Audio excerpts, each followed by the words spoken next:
પૂછશો તઈ કે સીધું સર, કહેવાનું? આજે ચેકિંગ હાથ ધરવામાં આવી છે. કેટલાક અધિક કર્મચારીઓ હતા, કેટલા મશીનોની ચેકિંગ કરવામાં આવી છે. મહાનગરપાલિકાની ચૂંટણી આ વર્ષે આવી રહી છે, એટલે એના પહેલાં ખાસ કરીને જ્યારે ચૂંટણી આવતી હોય છે તેના પહેલાં ઈવીએમથી ચૂંટણી કરવાની હોવાથી ખાસ કરીને એનું ફર્સ્ટ લેવલ ચેકિંગ આપણે અત્યારે કરી રહ્યા છે. ઈવીએમ બનાવનાર જે કંપની છે બેલ, એ કંપનીના એન્જિનિયરો દ્વારા આનું એફએલસી થઈ રહ્યું છે.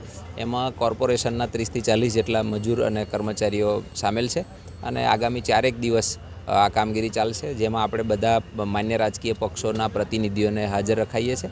એમની હાજરીમાં આ પ્રક્રિયા પારદર્શી રીતે થાય છે, જેમાં ઓકે થયેલા મશીનોનો આપણે ઇલેક્શનમાં ઉપયોગ કરીએ છીએ. આપનો પરિચય? VM Rajput, deputy municipal commissioner election.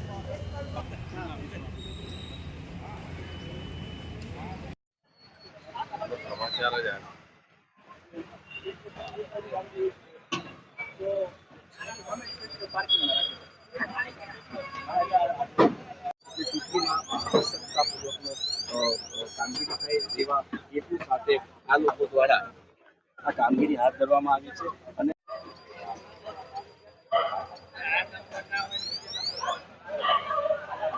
ભારતીય